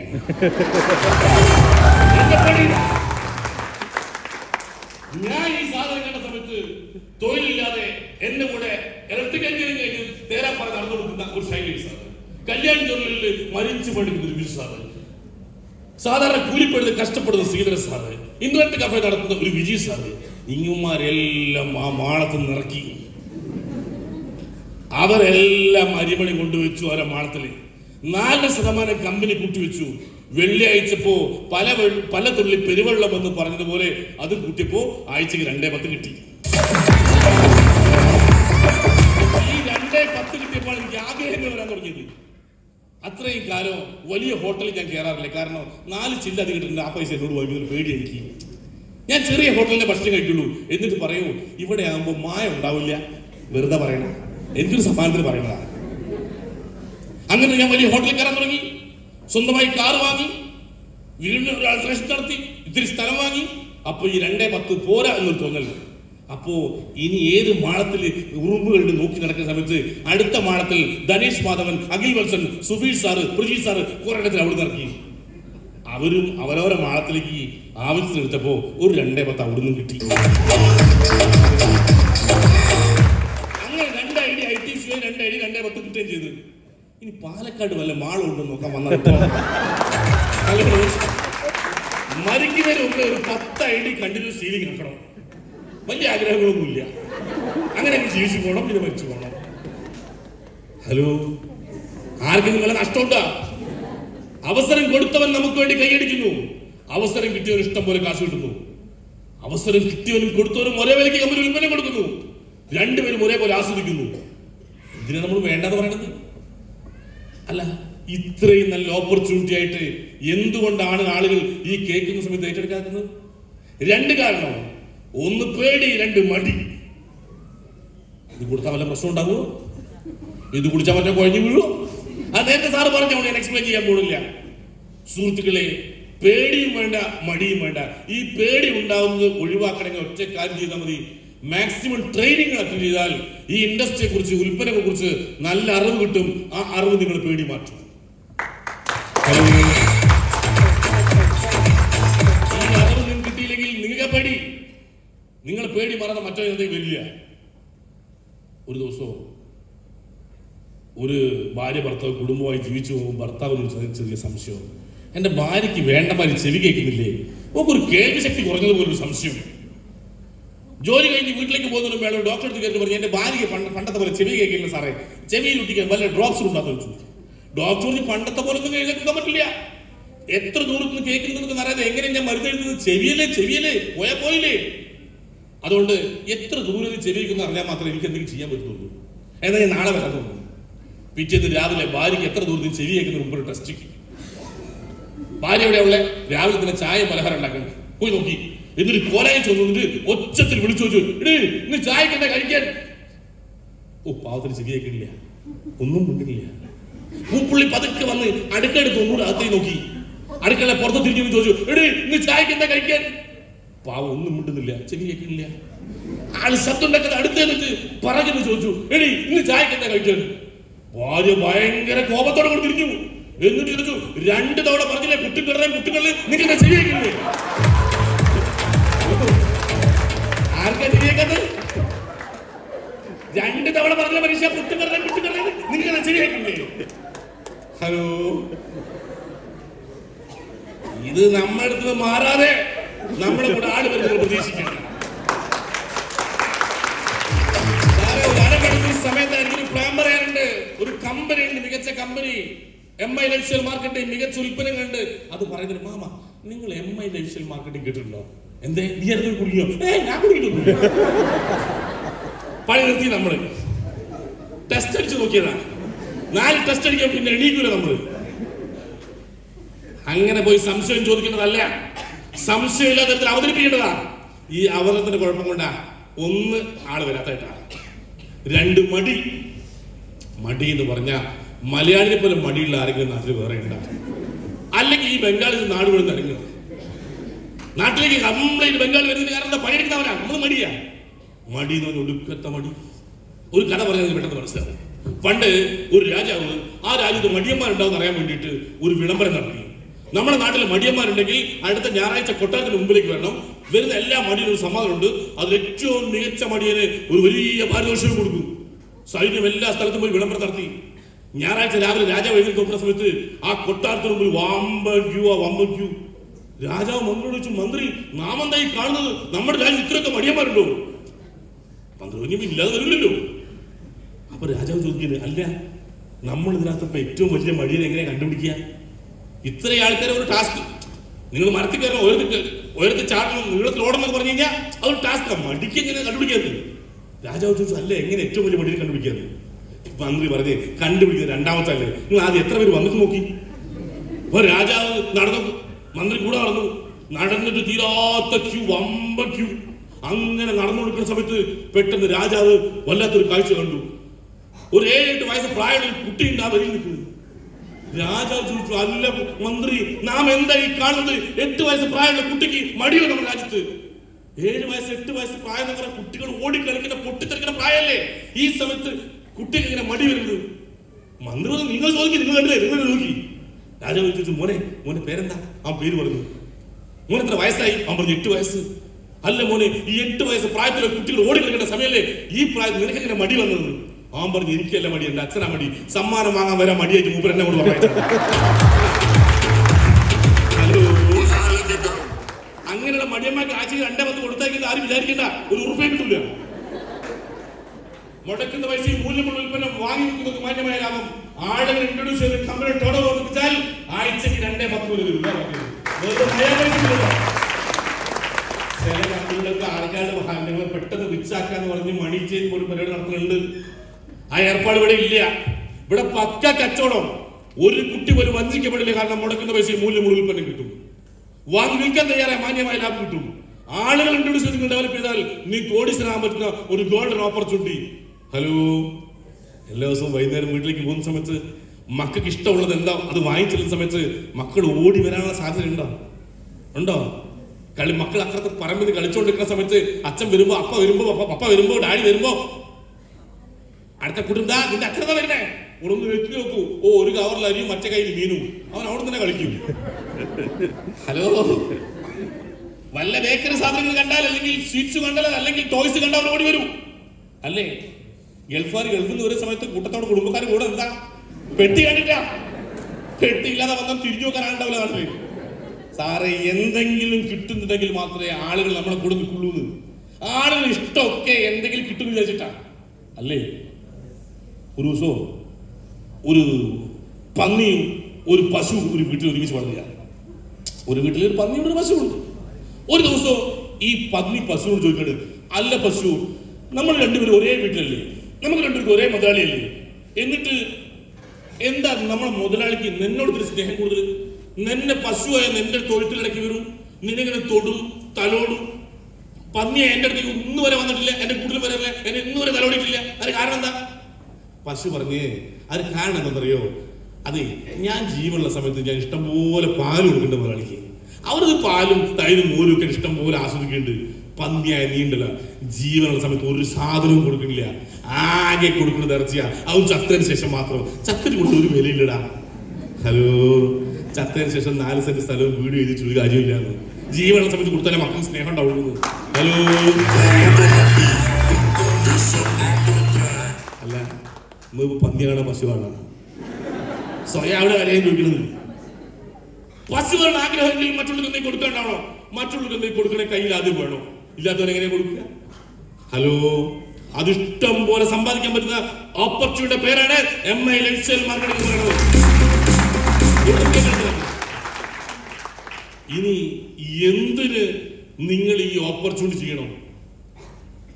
അതെ, ഒന്ന് ഇപ്പൊ കിട്ടണം മാത്രമല്ല, 10 ദിവസം കിടന്നുപോയാൽ പാസീവ് ഇൻകം. സത്യത്തിൽ ഡയറക്ട് സെല്ലിംഗ് ഇൻഡസ്ട്രി ഞാനായിട്ട് എടുക്കാനുള്ള ഏറ്റവും പ്രധാനപ്പെട്ട കാര്യങ്ങളൊന്ന് ഈ പാസീവ് ഇൻകം. ഞാൻ അതിലേക്ക് വരുമ്പോൾ എനിക്ക് 1.5 ലക്ഷം മാസം വരുമാനമുണ്ട്. എന്നിട്ട് ഞാൻ ഇങ്ങോട്ട് വന്നതിന് കാരണം പാസീവ് ഇൻകം നന്നായി സ്ട്രൈക്ക് ചെയ്തു. ലീഡർ പ്ലാൻ പറയുന്ന സമയത്ത് പാസീവ് ഇൻകം 10 ദിവസം നിങ്ങൾ കിടന്നു പോയാലും നിങ്ങൾ ടീം ഉണ്ടാക്കുന്ന ടേൺ ഓവറിന്റെ വരുമാനം വീട്ടിലേക്ക് കിട്ടിക്കൊണ്ടേയിരിക്കും. അതെനിക്ക് കത്തി. കാരണം ഞാൻ ഒരു കർഷകരമാകാൻ നേരത്തെ പറഞ്ഞല്ലോ. എന്റെ വീട്ടിൽ എന്റെ ചെറിയ പ്രായത്തില് എന്റെ വീട്ടിലേക്കുള്ള പർച്ചേസ് ഒക്കെ മാസത്തിലൊന്നാക്കി. അച്ഛൻ കൃഷിക്കാരനായതുകൊണ്ട് നെല്ല് അരി വാങ്ങേണ്ട കാര്യമില്ല. പക്ഷേ സാധനങ്ങൾ വീട്ടിലേക്ക് വാങ്ങി അമ്മ ഒറ്റ ലിസ്റ്റ് കൊടുക്കും. ഇത്ര നീളൊരു ലിസ്റ്റ് ഉണ്ടാവും. 5 കിലോ പഞ്ചസാര, 1 കിലോ ചായപ്പൊടി, 2 കിലോ കടല, 2 കിലോ ചെറുപയർ, 2 കിലോ ഉഴുന്നുപരിപ്പ്, 2 കിലോ ശർക്കര, അങ്ങനെ താഴേക്ക് കടുക് ജീരകം വരെയുള്ള ഒരു ലിസ്റ്റ് ഇത്ര നീളത്തിലുണ്ട്. അങ്ങോട്ട് തേങ്ങ എന്ന് കൊണ്ടുപോയി വിൽക്കുന്നത്, ഉൽപ്പന്നം എന്ന് വിൽക്കുന്നത്, അടക്ക വിൽക്കുന്നത് അന്നേ പർച്ചേസ് ഉള്ളൂ. ദിവസം വാങ്ങൂല, കൂലിപ്പണിക്കാരനല്ല. ആഴ്ചയിൽ വാങ്ങൂല, തോട്ടം തൊഴിലാളിയല്ല. മാസ ശമ്പളം ഇല്ല. അവിടെ 1-ാം തീയതി 2-ാം തീയതി പറയാൻ പറ്റില്ല. എപ്പോ തേങ്ങ വലിച്ചിരിക്കുന്നത്, എപ്പോ അടയ്ക്കാൻ വെക്കുന്നത്, എപ്പോ ഉൽപ്പന്നം വെക്കുന്നത്, അപ്പൊ പർച്ചേസ്. അപ്പൊ അമ്മയുടെ ഒരു നീണ്ട ലിസ്റ്റും ഉണ്ടാവും. ഈ ലിസ്റ്റ് തേങ്ങ കൊണ്ടുപോകുന്ന ഈ ലിസ്റ്റുമായിട്ടാണ് പോവുക. അന്ന് ഇന്നത്തെ പോലെ സൂപ്പർ മാർക്കറ്റ് കയറി നമ്മൾ ട്രോളിലേക്ക് സാധനം എടുക്കുന്ന രീതിയില്ല. കവർ കെട്ടി വെച്ച സാധനമില്ല. ഈ ലിസ്റ്റ് കൊടുത്താൽ പേപ്പർ പൊതിഞ്ഞ് ഞങ്ങളുടെ വക്കുന്നിൽ പറയും, ഇവിടെ എന്താ പറയുന്നത് എനിക്കറിയില്ല, ആ ചാക്കിനോട് കെട്ടിയിട്ട് ആ പൊതിഞ്ഞാൽ തരിക. ആ പൊതിഞ്ഞ മുഴുവൻ ചാക്ക് കെട്ടിയിട്ട് എന്റെ വീട്ടിലേക്ക് അച്ഛൻ തലയിൽ ചുമന്നത് കൊണ്ടുവരുന്ന സമയത്ത് ഇത് കുത്തനെ ഇട്ടുകൊണ്ട് കഴിഞ്ഞാൽ പൊട്ടിപ്പോകും, പേപ്പർ കളയും. അപ്പൊ അമ്മ ചെന്ന് പിടിച്ച് പതുക്കെ താഴെ വെക്കും. അപ്പൊ മൂത്ത മോനെ ഞാനും ഒരു കൈ വെക്കും. ഇതിറക്കി വെച്ച് കഴിഞ്ഞാൽ അടുത്തത് ഇതെല്ലാം കുപ്പിയിലാക്കുക. ചാക്കുന്നെല്ലാം പുറത്തിട്ട് അതിനുശേഷം ഇതെല്ലാം കുപ്പിയിലേക്കും ഭരണിലേക്കും മാറ്റുക എന്ന് പറഞ്ഞത് സത്യം പറയില്ല എന്റെ വീട്ടിൽ ഉത്സവമാണ്. ഇതെല്ലാം കൂടി കാണുമ്പോൾ ഒരു സന്തോഷം ഉണ്ടല്ലോ, അത് ഭയങ്കര. അപ്പോ അമ്മയും ഞാനും, എനിക്കൊരു പെങ്ങളുണ്ട്, എനിക്കൊരു അനിയത്തിയുണ്ട്, ഞങ്ങൾ 3 പേരും കൂടെ ഇരിക്കും. അപ്പൊ ഇതെല്ലാം പാത്രത്തിലാക്കാനുള്ള പാത്രങ്ങൾ കൊണ്ടുവച്ചിട്ടുണ്ടാവും. അതിനകത്ത് അമ്മ ഒരു കാര്യം ചെയ്യും, കടല ചെറുപാരൊക്കെ ഞങ്ങൾ ഏൽപ്പിക്കും. അത് കാരണം കുട്ടികളല്ലേ, കുപ്പിയിലാക്കുമ്പോൾ വീണ് പോയാലും പിന്നെ എടുത്തിടാം. ചായപ്പൊടി മത്സരം പോയാലല്ലേ, അതുകൊണ്ട് അത്തരം പൊടികൾ അമ്മയെ കുപ്പിയിലാക്കുക. 5 കിലോന്റെ ഒരു ഭരണിയുണ്ട്. ആ ഭരണിയിൽ പഞ്ചസാര, 1 കിലോന്റെ കുപ്പിയിൽ ചായപ്പൊടി. ഇതിങ്ങനെ നിറയ്ക്കുന്ന സമയത്ത് അമ്മയ്ക്ക് അതിനിടയിൽ ഒരു സൂത്രപ്പണിയുണ്ട്. 450 ഗ്രാമിന്റെ ഒരു ഹോർലിക്സിന്റെ കുപ്പി എടുത്തിട്ട് ഈ 5 കിലോ പഞ്ചസാര ഭരണിയിൽ നിറയ്ക്കുമ്പോൾ ഇത്തിരി അതെടുത്തിട്ട് ഈ ഹോർലിക്സിന്റെ കുപ്പിയിലേക്ക് ഇടും. ചായപ്പൊടി 1 കിലോയുടെ കുപ്പിയിൽ നിറയ്ക്കുന്ന സമയത്ത് ഒരു അച്ചാറിന്റെ പേര് ഇത്തിരി ചായപ്പൊടി ഇടും. എന്നിട്ട് അമ്മയുടെ പറയിലേക്ക് വെക്കും, മാറ്റി വെക്കും. ഇത്തിരി കഴിഞ്ഞ് നിങ്ങളൊന്ന് പാക്കാക്കി എന്ന് പറഞ്ഞിട്ട് അമ്മ എഴുതിച്ച് പോകുമ്പോൾ സാരി തുള്ളി ഈ സാധനം ചുരുട്ടി പിടിച്ച് ആരും കാണാൻ കൊണ്ടുപോകും. എന്നിട്ട് ഞങ്ങൾക്ക് 10,000 സാധനമുണ്ട്, നെല്ലിടുന്ന സാധനം, ഭയങ്കര ഇരുട്ടാണ്. അതിനകത്ത് ഈ നെല്ലിനുള്ളിൽ എവിടെയോ കൊണ്ട് പുഴുത്തു. ഒരു കുട്ടിക്ക് അത് കണ്ടുപിടിക്കാനാവില്ല, CBI വെച്ചാൽ നടക്കില്ല. അത് കണ്ടുപിടിക്കണമെങ്കിൽ ഈ കൈത്തറക്കുള്ളത് തന്നെ കൊണ്ട് കൈവെക്കണം. അമ്മയ്ക്കറിയാം അത് നെല്ലിനുള്ളിൽ 10,000 എവിടെയോ കൊണ്ട് കുഴിച്ചു വെക്കുന്നു. ഇതെവിടെ പോയിന്ന് അച്ഛനറിയില്ല, എനിക്കറിയില്ല, എന്റെ പെങ്ക് അറിയില്ല. പക്ഷെ പോയ വിവരം എനിക്ക് എന്റെ പെങ്ക് അറിയാം. ഹലോ, അത് കഴിഞ്ഞാൽ ഈ കുപ്പി നിറഞ്ഞിരിക്കുന്ന സമയത്ത് ഇപ്പൊ ഇങ്ങോട്ട് വരുന്ന സമയത്ത് നിങ്ങൾ ഈ ജംഗ്ഷൻ സിഗ്നൽ കണ്ട പോലെ 30 പച്ച കത്തി നിൽക്കുകയാണ്, 29, 28, 27, 26 ഇങ്ങനെ എണ്ണം തുടങ്ങും. അതേപോലെ നമ്മുടെ കുപ്പി എണ്ണൽ കൊടുക്കും. പച്ച കത്തി നിൽക്കുകയാണ് 30 ദിവസം, 29 ദിവസമുള്ളൂ, ഇനി 28 ഉള്ളൂ, 27 ഉള്ളൂ, 26 ഉള്ളൂ, സാധനങ്ങൾ തീർന്നു കൊടുക്കുകയാണ്. അങ്ങനെ പച്ചകൾ കത്തി കഴിഞ്ഞാൽ പിന്നെ ഒരു 6 സെക്കൻഡ് മഞ്ഞയായിട്ട് കാണാം. അത് കുറച്ചല്ലേ ഉണ്ടാവുള്ളൂ. 6, 5, 4, 3, 2, 1. ഈ മഞ്ഞ കത്തിൻ്റെ ഉദ്ദേശം നിങ്ങൾക്ക് അറിയാമോ? നമ്മളെ ചെറുപ്പക്കാരെ അറിയില്ല എന്ന് എനിക്ക് തോന്നട്ടാ. മഞ്ഞ ലൈറ്റ് കത്തിച്ചു വെക്കുന്നത് നമ്മുടെ പോലീസുകാർക്ക് കത്തിച്ചു വെക്കുന്ന ഉദ്ദേശം എന്നറിയോ? ശ്രദ്ധിച്ചു പോകണം. പക്ഷെ നമ്മളെ ന്യൂജം മനസ്സിലാക്കിയത് കത്തിച്ചു പോകണം. ഇപ്പൊ സിഗ്നൽ നിൽക്കും, സിഗ്നൽ ഇപ്പൊ നിൽക്കും, എടുത്തോളൂ ആക്സിലേറ്റർ. അതല്ല, ശ്രദ്ധിച്ചു പോകണം. അങ്ങനെ 6 എത്തിക്കഴിഞ്ഞാ അമ്മ വാണി കൊടുക്കും. സാധനം തീരാനായിട്ടുണ്ടാ, സാധനങ്ങളൊക്കെ തീരാനായിട്ടുണ്ടാ, കുപ്പിയെല്ലാം കാലിയായിട്ടാ, അടുത്ത വാങ്ങാനായിട്ടാ. അച്ഛൻ ന്യൂജനെ പോലെ ഒറ്റ പോക്ക. ഇതൊന്നും മൂപ്പർ കേട്ടിട്ടില്ല, കേൾക്കാത്ത പോലെ പോവുക. ഇനി അടുത്ത ഉൽപ്പന്നം വെക്കുമ്പോ പർച്ചേസ് ഉള്ളൂ. അമ്മ പറഞ്ഞിട്ട് കാര്യമൊന്നുമില്ല. ഇത് പെട്ടെന്ന് കഴിഞ്ഞ് 6, 5, 4, 3, 2, 1 പെട്ടെന്ന് കഴിഞ്ഞ് പിന്നെ 0. ശരിക്കും ചുവന്ന ലൈറ്റ് വെച്ചു. ചുവന്ന ലൈറ്റ് എത്തി കഴിഞ്ഞാൽ പോലീസിനെ ഇറങ്ങി നിൽക്കും, ഇനി ആരാ പോകണ്ടോ നോക്കാൻ വേണ്ടി. അതേപോലെ കുപ്പിയിൽ ചുവന്ന ലൈറ്റ് കയറ്റാൽ അമ്മ കൊണ്ട് ഇറങ്ങി നിൽക്കും. അച്ഛനോട് നേരിട്ട് ഫൈറ്റ് ചെയ്യണ ധൈര്യം അമ്മയ്ക്ക് അന്നൊന്നുമില്ല. അച്ഛൻ അങ്ങോട്ട് നേരെ കിടക്കാൻ പോയി കഴിഞ്ഞാൽ അതിനു മുമ്പ് ഞാൻ എന്റെ പെങ്ങളിൽ കിടക്കാൻ പോയിട്ടുണ്ടാവും. അമ്മ ഒച്ചത്തിൽ വിളിച്ചു പറയും ഞങ്ങളോട്, എന്റെ അച്ഛൻ കേൾക്കാൻ വേണ്ടിയിട്ട്. പിന്നെ നാളെ നേരം എടുക്കുമ്പോ 2 കൂടി ചാടി എഴുതി പോരണ്ട. ചായ ഉണ്ടാക്കാൻ ചായപ്പൊടിയില്ല, പഞ്ചസാരയില്ല. ചായപ്പൊടി പഞ്ചസാരയില്ല ചായ ഉണ്ടാക്കാന് എന്റെ അമ്മ എന്നെ മന്ത്രം പഠിപ്പിച്ചല്ല കൂടെ പറഞ്ഞത്. എന്റെ അമ്മയ്ക്ക് ഈ മന്ത്രം ഒന്നും അറിയില്ല. ഹലോ, എന്റെ അമ്മ പറയണ്ട, എന്റെ ചെവിയിൽ ഇപ്പോഴും മുഴങ്ങിട്ടത്. ഇത് കേട്ട് കഴിഞ്ഞാൽ അച്ഛൻ മൂക്കില് ശ്വാസം അയക്കൂല. ഒരു യുദ്ധം നടക്കുന്നറിയാം, അച്ഛൻ മിണ്ടൂല. പക്ഷേ ഒരു കഥയും പോകുന്ന എന്റെ അനിയത്തിണ്ടല്ല ചെറുത്, അത് അല്ലേട്ടാ നിങ്ങൾ കേട്ടാ, അമ്മ പറഞ്ഞത് കേട്ടാ, നാളെ രാവിലെ എണീക്കേണ്ടത്. പിന്നെ കണ്ണൂർ ഞാൻ എവിടെ കിടക്കുക. ഞാൻ പറയും മോളെ മിണ്ടല്ലേ, ഇപ്പൊ കിട്ടുമടി. ഓട് പ്രസിഡന്റ് ആക്കി അടി എനിക്ക് ഉറപ്പാണ്. അതല്ലേട്ടാ അമ്മ പറഞ്ഞു കേട്ടില്ലേ, രാവിലെ നേരം എടുത്ത പിന്നെ എടുത്ത കിടക്കുമ്പോൾ ഒന്ന് മോളെ ഇപ്പൊ കിടക്ക, എന്നെ അടി കൊള്ളിക്കല്ല. ഞാൻ എങ്ങനെയോ അതിന്റെ വായ മുക്കി ഉറക്കും. ഹലോ, അല്ല അടി ഉറപ്പാ. അമ്മ ഭ്രാന്ത് പിടിച്ച് നിൽക്കുക. പിറ്റേ നേരം വിളിക്കുന്ന സമയത്ത് സാധാരണ പോലെ ഞങ്ങൾ എഴുന്നേക്കും. പക്ഷേ ആ സമയത്ത് ചായപ്പൊടി പഞ്ചസാര കുപ്പിയില്ലെങ്കിൽ 10,000 ഒരു പാസീവ് ഇൻകം. അതാ ഞങ്ങൾ കുടിച്ച ചായ. ഹലോ, അത് 10,000 വരും. ഇങ്ങനെ കരുതൽ നമ്മുടെ കമ്പനിക്ക് ഉണ്ടത്. നിങ്ങൾ പണിയെടുക്കാൻ കഴിയുന്ന 10 ദിവസം കടന്നു പോയാൽ ആഴ്ച ഒരു വാരം, ആഴ്ചക്ക് ബുധനാഴ്ച നിങ്ങളുടെ പേരിൽ അക്കൗണ്ട് ഇടാൻ ഈ കമ്പനി ഉണ്ട്. കമ്പനിക്ക് കരുതലുണ്ട്. ആ പാസീവ് ഇൻകം അതിനെ വല്ലാതെ സ്ട്രൈക്ക് ചെയ്തു. അടുത്തത് നോമിനേഷൻ ഫെസിലിറ്റി. നാളെ നമ്മൾ ഇല്ലാതെ പോയാലോ? ഞാൻ പ്രവർത്തിക്കുന്ന മേഖലയിൽ ആ സമയത്ത് 2015 ഒരു 1.5 ലക്ഷം മാസ വരുമാനം വാങ്ങി നല്ല സുഖമായി ജീവിക്കുന്ന സമയമാണ്. പക്ഷെ എനിക്കറിയാം, ഞാൻ ഇല്ലാതെ പോയി കഴിഞ്ഞാൽ ഞാൻ പ്രവർത്തിക്കുന്ന കമ്പനിയിലെ സ്റ്റാഫുകൾ കൂട്ടമായി കാറെടുത്ത് എന്റെ വീട്ടിൽ വന്ന് ഒരു റീത്ത് വെച്ചിട്ട് പോകും. പിന്നെ എന്റെ കാര്യം നോക്കി ഒരുത്തരുണ്ടാവില്ല. എന്റെ ഭാര്യയും മക്കളും ഇന്നലെ ജീവിച്ച പോലെ എന്റെ മക്കൾ ജീവിക്കാൻ ഭാര്യ കഷ്ടപ്പെട്ടു വരുന്നത് എനിക്കറിയാം. ഞാൻ ചെയ്ത പോലെ ആ മേഖലയിൽ ഞാൻ ചെയ്യുന്ന ജോലി എന്റെ ഭാര്യയ്ക്ക് ചെയ്യാനാകില്ലെന്ന് എനിക്കറിയാം. അപ്പൊ ഇവിടെയാണ് നോമിനേഷൻ ഫെസിലിറ്റി. നാളെ നമ്മൾ ഇല്ലാതെ പോയി കഴിഞ്ഞാൽ നമ്മൾ ഡെവലപ്പ് ചെയ്ത ടീം എത്രത്തോളം ബിസിനസ് ഡെവലപ്പ് ചെയ്യുന്നുണ്ടോ അതിന് ടേൺ ഓവർ അനുസരിച്ച് വീട്ടിൽ കമ്പനി കൊടുക്കൂ. കുടുംബത്തോട് സ്നേഹം ഉണ്ടെങ്കിൽ ഈ ഓപ്പർച്യൂണിറ്റി ചെയ്യണമെന്ന് ഞാൻ നിർബന്ധിക്കും. ആരാണോ വരുമാനം ഉണ്ടാക്കുന്ന ആളുകൾ, അവർ ഈ ഓപ്പർച്യൂണിറ്റി നിർബന്ധമായി ചെയ്യണം. നാളെ നമുക്ക് ചെയ്യാൻ പറ്റിയില്ലെങ്കിൽ നമ്മൾ കുടുംബം ജീവിക്കണം. അങ്ങനെ നിങ്ങൾ എന്തെങ്കിലും ചെയ്തു വെച്ചാൽ നാളെ മരിച്ചു പോയാലും നമുക്ക് ആളുകളെ മനസ്സിൽ ജീവിക്കാം. ഒന്ന് ഈ ഓപ്പർച്യൂണിറ്റി കൊടുത്ത ഡിസ്ട്രിബ്യൂട്ടേഴ്സിന്, ലീഡേഴ്സിനെ മനസ്സിൽ ജീവിക്കാം. നാളെ നമ്മുടെ കുടുംബത്തെ മനസ്സിൽ ജീവിക്കാം. ഈ മണ്ണിൽ ജീവിക്കുന്നതിന് മാത്രമേ പരിമിതികളുള്ളൂ സാറേ. ഈ മണ്ണിൽ ജീവിക്ക് തന്നെ കണക്കനുസരിച്ച് 100 വയസ്സ് 120 വയസ്സാണ് മാക്സിമം പറയുന്നത്. അത്രയും കിട്ടാറില്ല അല്ലേ? അങ്ങനെയല്ലേ? എന്നാൽ 78ാമത്തെ വയസ്സിൽ വെടിയേറ്റ് മരിച്ചുപോയ മഹാത്മാഗാന്ധി 184 കൊല്ലമായിട്ട് ഇന്നും ഇന്ത്യൻ ജനതയുടെ മനസ്സിൽ ജീവിക്കുന്നുണ്ട്. 23ാമത്തെ വയസ്സിൽ തൂക്കിലേറ്റപ്പെട്ട ഭഗത് സിംഗ് ഇന്നും ലോകത്ത് ചെറുപ്പക്കാരുടെ ആവേശമായി ഇന്നും ജീവിക്കുന്നുണ്ട്. 23 കൊല്ലേ മണ്ണിൽ ജീവിച്ചിട്ടുള്ളൂ. 90 വർഷത്തിലധികോ മനസ്സിലാണ് ജീവിക്കുന്നത്. ഇതേപോലെ നമുക്കും മനസ്സിൽ ജീവിക്കാനുള്ള അവസരമായത്. നാളെ ഞാൻ ഇല്ലാതെ പോകുന്ന സമയത്ത് ഞാൻ ഈ ഓപ്പർച്യൂണിറ്റി കൊണ്ടുവന്ന ചെറുപ്പക്കാരായ ലീഡേഴ്സ് സ്റ്റേജിൽ കയറി പറയും, എനിക്ക് ഈ ഓപ്പർച്യൂണിറ്റി തന്നത് ഞങ്ങൾ ഗ്രേറ്റ് ലീഡർ ബെല്ലി സാർ ഉണ്ടായിരുന്നു, അദ്ദേഹം ഇപ്പൊ ഭൂമിയിലില്ല, അദ്ദേഹത്തിന് ഞങ്ങൾ നന്ദി പറയാണ്. എന്ത് സുഖമുണ്ടാവും കേൾക്കാൻ? ഞാൻ ഓൾറെഡി കേൾക്കുന്നുണ്ടാവും. ഈ ഓപ്പർച്യൂണിറ്റി പോണ പരിപാടിയില്ല. ഹലോ, അത് കേൾക്കുമ്പോൾ സുഖം ഉണ്ടാവില്ലേ? നമ്മളെ മക്കളും പേരമക്കളും നമ്മൾ ഓർത്തു. ഒരു കഥ പറഞ്ഞ് അവസാനിപ്പിക്കട്ടെ. ഒരു ദിവസവും കാട്ടിലൂടെ കുറച്ച് മുയലുകൾ ഇങ്ങനെ ചാടി ചാടി പോകുന്ന സമയത്ത് ഒരു കുറുക്കനൊരു മുയലിനെ ചാടി പിടിച്ചു. മുയൽ ഭയങ്കര കയ്യോ, എന്നെ കൊല്ലല്ലേ, എന്നെ കൊല്ലല്ലേ, എന്നെ കൊല്ലല്ലേ.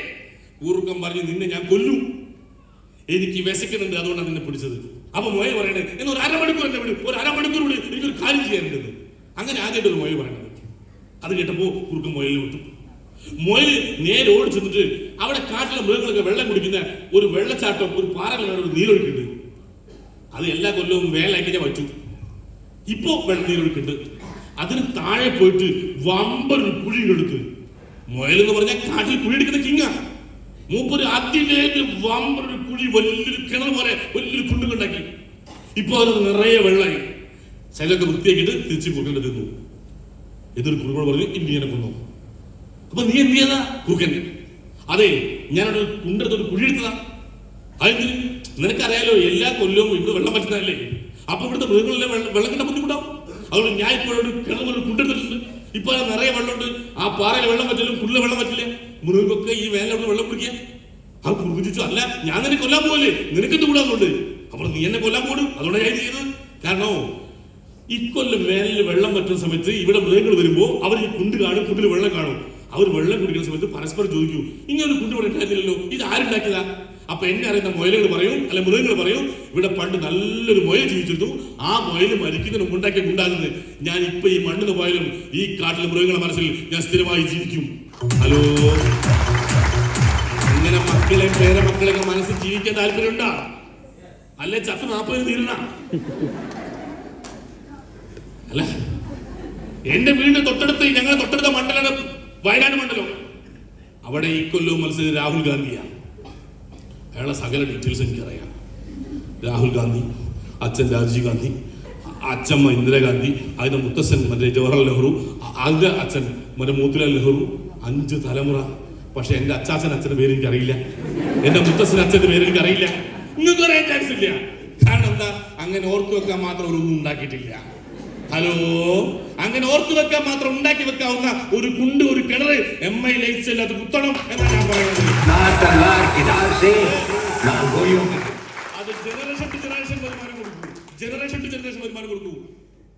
ഈ ബിസിനസ്സിലേക്ക് ഞാൻ കടന്നു വന്ന സമയത്ത് എന്നെ കളിയാക്കി കുറെ ആളുകളുണ്ട്. വാട്ട് യു ഹർട്ട് ടുഡേ, നിങ്ങൾ എന്താണ് വേദനിപ്പിച്ചത്, it will make you stronger tomorrow, നാളെ അത് നിങ്ങൾ ശക്തരാക്കും. എന്നെ പലരും കളിയാക്കി. ഞാൻ കല്യാണ വീട്ടിലേക്ക് ഒരുപാട് ലേറ്റ് ആയിട്ടാ പോകും, അത്ര സമയത്തുള്ളൂ നമുക്ക്. അപ്പോ അങ്ങനെ കയറി പോണ സമയത്ത് പറയുന്നൊരു ശബ്ദം, 2ാമത്. ആരുമില്ല, അവരെന്തോ കഥ പറയാ. പിന്നെ 2ാമത്തെ ആരുമില്ല. ഹലോ, എന്നെ കളിയാക്കിക്കൊണ്ടിരിക്കുകയാണ്. എനിക്ക് മനസ്സിലായി, ഓന്റെ കളിയാക്കൽ അവസാനിപ്പിക്കാൻ വേണ്ടി ഞാൻ പോയിട്ട് ഏകദേശം 1 കോടി രൂപയുള്ള ഒരു ഓടി A6 എടുത്ത് മുമ്പിലും ബാക്കിലും 210 നമ്പറും വാങ്ങിയിട്ട് 210 കളിയാക്കുന്നത്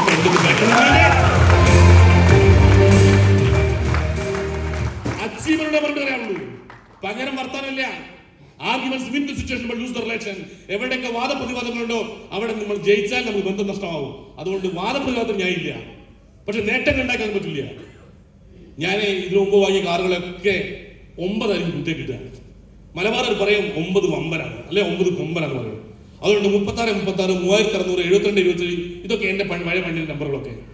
പക്ഷേ 6 മാസം ഞാൻ കാത്തു നിന്ന് 210 നമ്പർ കിട്ടാൻ വേണ്ടിയിട്ട്. ഹലോ, കാണുന്നവർക്ക് 210, എനിക്ക് 210. ഹലോ, 210. ആ സ്റ്റിക്കർ മുമ്പിലും ബാക്കിലും നമ്പർ ഒട്ടിച്ചപ്പോ കളിയാക്കുന്നു എന്നെ കണ്ടപ്പോൾ മിണ്ടാറില്ല. എന്റെ കാറ് കാണുമ്പോൾ അവൻ തിരിഞ്ഞു നിൽക്കൂ. അതാണ് എന്റെ സുഖം. പണ്ട് ഓൻ വിളിച്ചപ്പോ ഞാൻ തിരിഞ്ഞു നിൽക്കും. ഇപ്പൊ എന്നെ കാണുമ്പോ ഓൻ തിരിഞ്ഞു നിൽക്കൂ. ഹലോ, കുറെ ആളുകൾ വെള്ളി കൊർക്കല്ല ഓൻ പൈസ ഉണ്ടാക്കാൻ ഓടി കിടന്നു. ഇത് കൂട്ടുന്നു ചോദിച്ചാൽ പറഞ്ഞ വീടിന് മുമ്പില് കാറുകൾ നിർത്തുന്ന കണ്ടപ്പോ ഇപ്പൊ പറഞ്ഞു നോക്കല്ല, ഓനോട് സമാധാനമില്ല.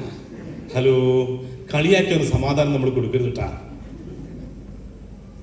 ഞാന് നേരത്തെ മാഡം സർക്കാർ സർവീസ് പറഞ്ഞില്ലേ, സർക്കാർ സർവീസിൽ ജോലി വേണ്ടെന്ന് വെച്ചാൽ ഞാൻ ഫുൾ ടൈം ആയിട്ട് തോന്നി. ഫയർ സർവീസിൽ ജോലി കിട്ടിയിട്ട് വട്ടാഞ്ചേരി സ്റ്റേഷനിൽ ജോലി കിട്ടിയപ്പോൾ അത് വേണ്ടെന്ന് വെച്ചാണ് ഇതിന്റെ പേരംഗം വിളിക്കാൻ വന്നത്. ഡയറക്ടറിലേക്ക് ആദ്യമായി വരുന്നത് അങ്ങനെയാണ്. അന്ന് ഫയർ സർവീസ് ജോലി കളഞ്ഞപ്പോൾ എൻ്റെ അച്ഛനും അമ്മയും ഒരുപാട് കരഞ്ഞിട്ടുണ്ട്. ജീവിതത്തിൽ എൻ്റെ മകന് കിട്ടിയ സർക്കാർ ജോലി, ഞങ്ങളുടെ കണ്ണീരൊപ്പാൻ വേണ്ടി ദൈവം കൊടുത്ത ജോലി അവൻ കളഞ്ഞല്ലോ എന്ന്. അച്ഛനമ്മമാർക്ക് സർക്കാർ ജോലി എന്ന് പറഞ്ഞാൽ ഭയങ്കര എന്തോ കാര്യമായി കിട്ടുന്നവർ വിചാരിച്ചത് കിട്ടിയ അവസ്ഥകൾ കേട്ടല്ല. ഹലോ, അപ്പൊ എനിക്കൊരു വിഷമം തോന്നി കേട്ടാ. പക്ഷെ ഈ കമ്പനിയിൽ വരുമാനം മാത്രമല്ല, ഇഷ്ടംപോലെ വിദേശയാത്ര കിട്ടും. ആദ്യമായി എന്നെ മലേഷ്യയിൽ കൊണ്ടുപോയി. മലേഷ്യയിലെ ലോകത്ത് ഏറ്റവും വലിയ ഹോട്ടലുകളായ ജെൻറ്റിംഗ് ഹൈലൻഡ് കൊണ്ടുപോയി. ജെൻറ്റിംഗ് ഹൈലൻഡ് ഹോട്ടലിനകത്തേക്ക് കൊണ്ടുപോയപ്പോൾ അതിനകത്തൊരു അമ്യൂസ്മെന്റ് പാർക്ക് ഉണ്ട്. നമ്മളെ വീഗലാൻഡ് മരത്തൊരു 10 എണ്ണം വെച്ചാൽ അതിനൊരു മൂലയ്ക്ക് ഉണ്ടാവില്ല. അതിനകത്തേക്ക് നമ്മളെ ആർമാദിക്കാൻ വിട്ടപ്പോ ഞാനൊക്കെ വെള്ളത്തിൽ കയറി അറിഞ്ഞു കളിക്കാണ്. സാഹിബ്മാർ ഇഷ്ടം പോലെ വിദേശത്ത് വന്ന ആളുകള്, സാഹിബ് മദാമയൊക്കെ നമ്മളിപ്പോ പോലീസിലാണെന്ന് വിചാരിച്ചത് എന്റെ കൈ പിടിച്ചിങ്ങനെ തുള്ളിടും. ഹലോ, അവിടെ പോലീസിനോട് മാത്രമേ വരുള്ളൂ. നമ്മളെ ദാരിദ്ര്യം ഞാൻ അവരോട് പറഞ്ഞിട്ടില്ല. മദാമയ്ക്ക് എന്നെ കൈ പിടിച്ച് തുള്ളുന്ന സമയത്ത് ഞാനിങ്ങനെ ആലോചിക്കുക, എന്റെ ദൈവമേ, ഞാനങ്ങ് ഫയർ സർവീസ് പോയതെങ്കിൽ ഗതികെട്ട നേരത്തെ കെണ്ടൽ വേണം ഞാൻ കളിക്കുന്ന കളിയല്ലേ ഞാൻ ഈ പൊക്ക കളിക്കുന്നത്. ഗതികെട്ടവൻ വെള്ളത്തിൽ കൂടെ അവിടുന്ന് മരിക്കാൻ കിടക്കുമ്പോൾ കളിക്കേണ്ട കളിയെ ഞാൻ അവിടുന്ന് സാഹിബിന്റെ മദാമന്റെ കൈ പിടിച്ച് കളിച്ചത്. അവസരങ്ങൾ ഏറെ തന്നു. ഇഷ്ടംപോലെ വിദേശ രാജ്യങ്ങൾ പോയി, മലേഷ്യ പോയി, സിംഗപ്പൂർ പോയി, ഇന്തോനേഷ്യ പോയി, തായ്ലൻഡ് പോയി, ദുബായ് പോയി. ഒരു തവണ സ്ഥലത്ത് തന്നെ പല തവണ പോയി. അങ്ങനെ എന്റെ ഒന്നാമത്തെ പാസ്പോർട്ട് മുഴുവൻ സ്വീകരിച്ചു തീർത്ത്, രണ്ടാമത്തെ എടുത്ത് അതും തീരാനായി. ഹലോ, ഇത് കമ്പനി തന്നതാ. കമ്പനിയുടെ കൂടെ നിങ്ങൾ ചേർന്നാൽ വളർത്തി വലുതാക്കും, പ്രവർത്തിക്കാൻ മനസ്സുണ്ടെങ്കിൽ. ഇപ്പോ ഞാൻ അന്ന് വിളിച്ചോളൊന്നും വരാതെ തന്നെ എന്റെ കുടുംബക്കാരും ബന്ധുക്കളും പറയാണ് ഓന്റെ സമയാണ്, ഓന്റെ ഭാഗ്യാണ്. അത് മാത്രം എനിക്ക് സഹിക്കാത്തത്. നമ്മൾ എഫേർട്ടിന് വിലയില്ല സാറേ. നമ്മൾ ഉറങ്ങാതെ ഓടിനവൻ കണ്ടില്ലേ? നമ്മൾ രാത്രി ഭക്ഷണം കഴിക്കാതെ ഓടിയിട്ടില്ലേ? ഏർലി മോർണിംഗ് ഇറങ്ങിയിട്ട് ഭക്ഷണം കഴിക്കേണ്ട സമയം പോലും മറന്നു പോയിട്ടില്ലേ? ഞാൻ നട്ടപ്പാതിരിക്ക് വടകരയിൽ നിന്നും തലശ്ശേരിയിലേക്ക് വർക്ക് കഴിഞ്ഞ് വീട്ടിലേക്ക് പോകുന്ന സമയത്ത് ഭക്ഷണം കഴിച്ചിട്ടുണ്ടാവില്ല. 1-2 മണി സമയത്ത് ബാലുശ്ശേരി എന്ന സ്ഥലത്ത് ഒരു തട്ടുകടയുണ്ട്. ആ തട്ടെടുത്ത് ഓംലെറ്റും ഒരു കട്ടൻ ചായ കുടിച്ചാൽ പോവുക. ഹലോ, അന്നേരം നാട്ടുകാർ പറഞ്ഞിട്ടില്ല നമ്മളെ ഭാഗ്യം ഓംലെറ്റും കട്ടൻ അടിച്ച് കിടക്കുകയാണ് പറഞ്ഞില്ല. ഇപ്പൊ നേട്ടിട്ടാക്കി അതൊക്കെ ഭാഗ്യത്തിന് ഇട്ട് കൊടുക്കുന്നത്.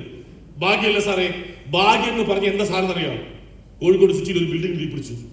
ഒരു പെട്ടിമാറ്റ ബിൽഡിംഗ് നടുക്കുന്ന ഒറ്റ വഴിയുള്ളൂ. ബിൽഡിംഗ് നിന്ന് കത്തുകയാണ്. അപ്പൊ തന്നെ ഫയർ സർവീസ് വിളിച്ചപ്പോ ഒന്നാമത്തെ വണ്ടി വന്നപ്പോൾ സംഭവം മനസ്സിലായത് ഈ ബിൽഡിങ്ങിന്റെ പിറകിൽ നിന്ന് ഒരു കുട്ടി ആർത്ത് കരയുന്നു. എല്ലാവരും ശ്രദ്ധ ബിൽഡിംഗ് കത്തുന്നതിലല്ല, ആ കുട്ടിയുടെ കരച്ചില്ല. അവർ പറഞ്ഞു എങ്ങനെയെങ്കിലും കുട്ടികളെ രക്ഷപ്പെടുത്തണം. അവർ ഈ തീ അണയ്ക്കുന്നത് എങ്ങനെ വണ്ടി അങ്ങോട്ട് പോവാ, ഫ്രണ്ടിൽ തീ അണയ്ക്കട്ടെ. അപ്പോഴേക്ക് രണ്ടാമത് തീ വന്നു. അവരോടും പറഞ്ഞു ഒരു കുഞ്ഞ് പറയുന്നത് കരയുന്നുണ്ട്, അവർ തീ അണയ്ക്കാതെ പുറകോട്ട് പോകാനാവില്ല. അപ്പോഴേക്ക് മൂന്നാമത്തെ വണ്ടി വന്നപ്പോ അവർ വണ്ടിയിലേക്ക് വിളിച്ചു പറഞ്ഞു ഇതാ പറയുന്ന ഒരു കുഞ്ഞ് കരയുന്നുണ്ട്, അതിനെ എങ്ങനെ രക്ഷപ്പെടുത്തുന്നു.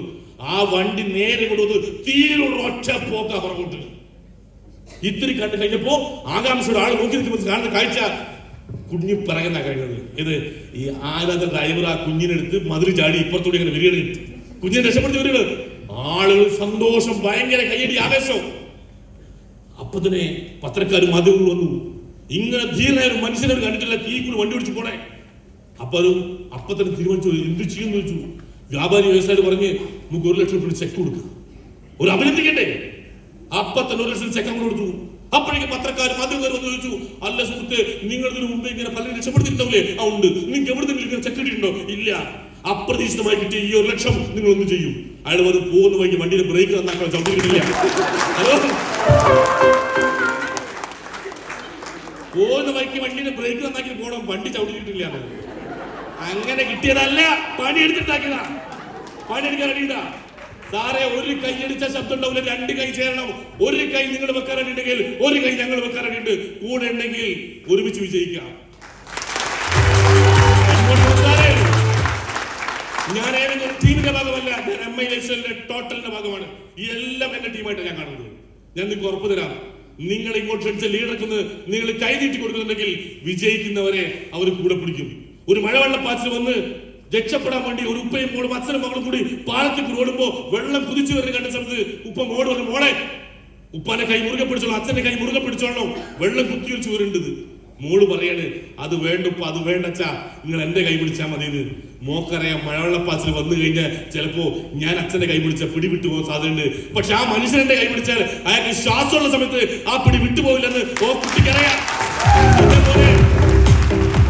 ഞങ്ങളെ കൈ പിടിക്കണ്ട, നിങ്ങളൊന്ന് കൈ നീട്ടി തരുന്നുണ്ടെങ്കിൽ ഞങ്ങൾ പിടിച്ചോളാം, വിജയിക്കുന്നവരെ കൊണ്ടുപോവാം. അങ്ങനെ നിങ്ങൾ തീരുമാനിക്കുന്നുണ്ടെങ്കിൽ മുതൽ മുടക്കുന്ന പൈസക്ക് മൂല്യമുള്ള ഉൽപ്പന്നം കിട്ടി, വാങ്ങി നിൽക്കുന്നവർക്ക് മാന്യമായ ലാഭം കിട്ടി, ടീമിന് ഇൻട്രൊഡ്യൂസ് ചെയ്ത് കഴിഞ്ഞാൽ അതില് നിലയ്ക്കാത്ത വരുമാനം വാങ്ങി, ഒരാളെ വഞ്ചിക്കാതെ പിടിച്ചു പറിക്കാതെ കളവ് പറയാതെ ഒരുമിച്ച് വിജയിക്കാവുന്ന ഒരു ഗോൾഡൻ ഓപ്പർച്യൂണിറ്റിയാണ് ഇന്ന് ആദ്യമായി കേട്ട ആളുകൾ മനസ്സിലാക്കണം. ദൈവത്തിന്റെ പണി കഴിഞ്ഞിട്ടാ നിങ്ങളെ ഏറ്റവും മികച്ച പ്ലാറ്റ്ഫോം കൊണ്ടിരിക്കുന്നുണ്ട്. ഇനി തീരുമാനിക്കേണ്ടത് നിങ്ങളാണ്. ആ ഒരു ശക്തമായ തീരുമാനം എടുക്കുകയും ഒരുമിച്ച് കൈതർക്കുകയും ചെയ്യുകയാണെങ്കിൽ ഈ നാട്ടിലെ സാധാരണക്കാർക്ക് സമാന്തരമായി അണിനിരുന്നുകൊണ്ട് രക്ഷപ്പെടാവുന്ന ഒരു മികച്ച അവസരത്തെ നിങ്ങൾ ഓരോരുത്തരും ഉപയോഗപ്പെടുത്തണമെന്ന് മാത്രം പറഞ്ഞുകൊണ്ട് ഇത്രയും സമയം എന്നെ ശ്രമിച്ച നിങ്ങൾക്ക് എല്ലാവർക്കും കൃത്യമായ നന്ദിയും വിജയാശംസകളുണ്ട്. നിങ്ങളുടെ വാക്കുകൾ നൽകുന്നു. Thank you very much.